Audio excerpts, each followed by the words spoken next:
نحمد نصلی علی رسول الکریم اما بعد اعوذ باللہ من الشیطان الرجیم بسم اللہ الرحمن الرحیم ان اللہ عالم الغیب والسماوات والارض انہ علیم بذات الصدور هو الذی جعل لکم خلائف فی الارض فمن کفر فعلیہ کفرہ ولا یزید الکافرین کفرہم عند ربهم الا مقتا ولا یزید الکافرین کفرہم الا خسارا قل ارأیتم شرکاءکم الذین تدعون من دون اللہ ارونی ماذا خلقوا من الارض ام لهم شرک فی السماوات ام آتیناہم کتابا فهم علی بینۃ منہ بل ان یعد الظالمون بعضهم بعضا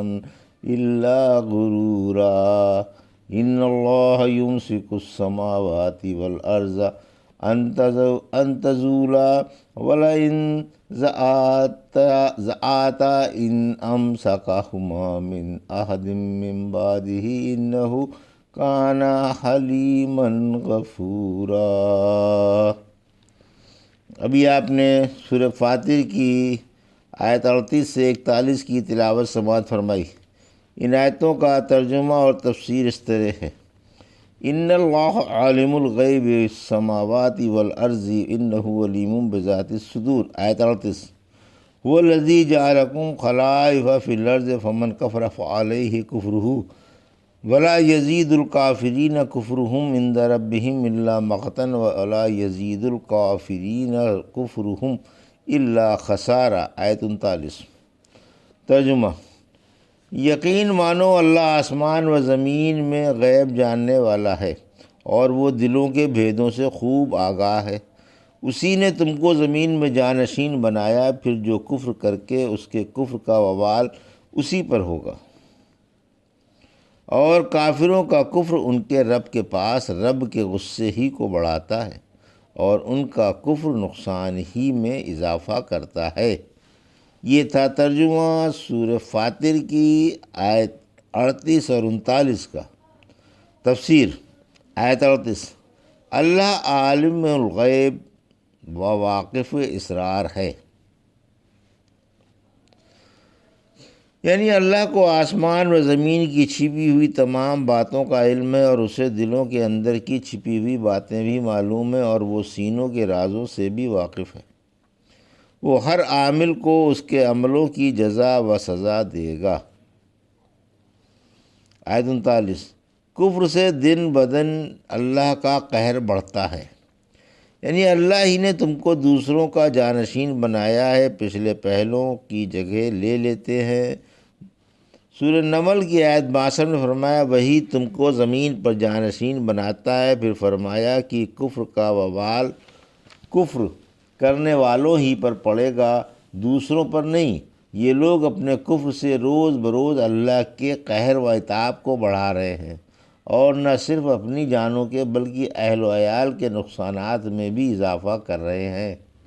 برعکس ان کے ایمان والوں کی جوں جوں عمر بڑھتی ہے، نیکیوں میں اضافہ ہوتا ہے اور جنتی درجے بلند ہوتے ہیں، خالق کی ان سے محبت بڑھتی جاتی ہے اور وہ رب العالمین کی نظر میں زیادہ معزز بنتے چلے جاتے ہیں۔ قل ارأیتم شرکاءکم الذین تدعون من دون اللہ ارونی ماذا خلقوا من الارض ام لہم شرک فی السماوات ام آتیناہم کتابا فہم علی بینۃ منہ بل ان یعد الظالمون بعضهم بعضا الا غرورا۔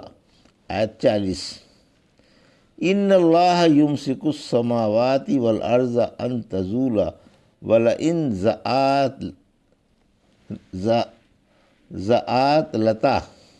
زالتا ان امسکہما من احد من بعد انہ کان حلیما غفورا۔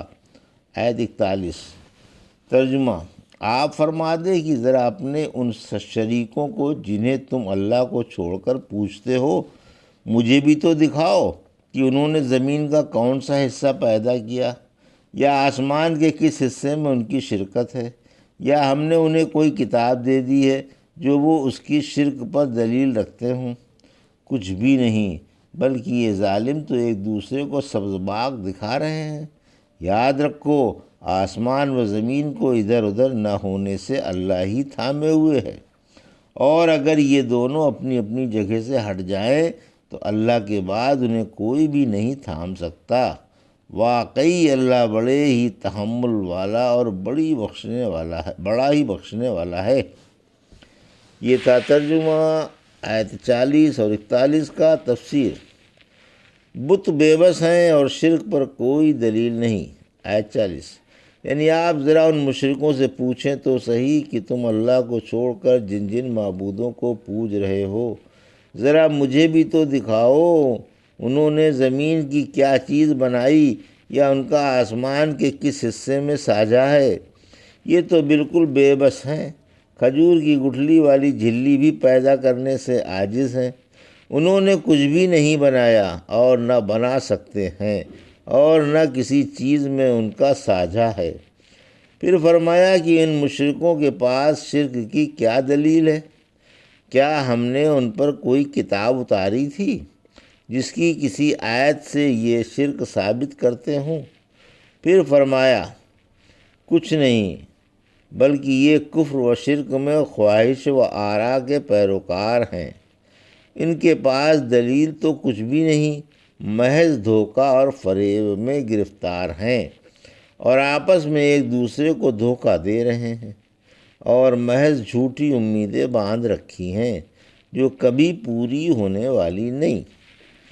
آیت 41، آسمان و زمین کا تھامنے والا اللہ ہی ہے، یعنی اللہ آسمان و زمین کو اپنی جگہ سے ہٹنے نہیں دیتا۔ دوسری جگہ فرمایا سورہ حج کی آیت 65 میں، اللہ آسمان کو زمین پر گرنے سے روکے ہوئے ہے، مگر اس کے حکم سے آسمان زمین پر گر جائے گا۔ سورہ روم کی آیت 25 میں فرمایا اس کی نشانیوں میں سے ایک یہ بھی نشانی ہے کہ زمین و آسمان اس کے حکم سے قائم ہیں۔ پھر فرمایا کہ اگر زمین و آسمان ہٹ جائیں تو اللہ کے بعد کوئی بھی انہیں روک دینے والا نہیں، یعنی آسمان و زمین کو باقی رکھنے پر اور ان کے دائمی وجود پر وہی قادر ہے، کوئی اور نہیں۔ وہ بردبار اور درگزر کر دینے والا ہے، یعنی باوجود یہ کہ لوگ اسے نہیں مانتے اور اس کی نافرمانی کرتے ہیں، پھر بھی وہ تحمل فرماتا ہے اور انہیں ڈھیل دے دیتا ہے۔ فوراً عذاب میں گرفتار نہیں کرتا، بلکہ بہت سے بندوں کے گناہوں پر پردہ بھی ڈال دیتا ہے۔ سورہ بقرہ کی آیت 255 میں فرمایا اللہ ہی زندہ اور کائنات کو سنبھالنے والا ہے، نہ اس پر اونگ طاری ہوتی ہے اور نہ اسے نیند آتی ہے۔ آسمان و زمین کی تمام کائنات پر اسی کی بادشاہت ہے۔ رحمت عالم صلی اللہ علیہ وسلم نے فرمایا اللہ نہیں سوتا اور نہ سونا اس کی شان کے لائق ہے۔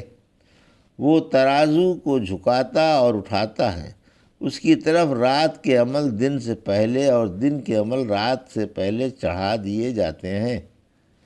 اس کا حجاب نور یا نار ہے، اگر وہ اس حجاب کو اٹھا دے تو اس کے چہرے کی کرنیں اس کی انتہائی نگاہ تک مخلوق کو جلا دیں۔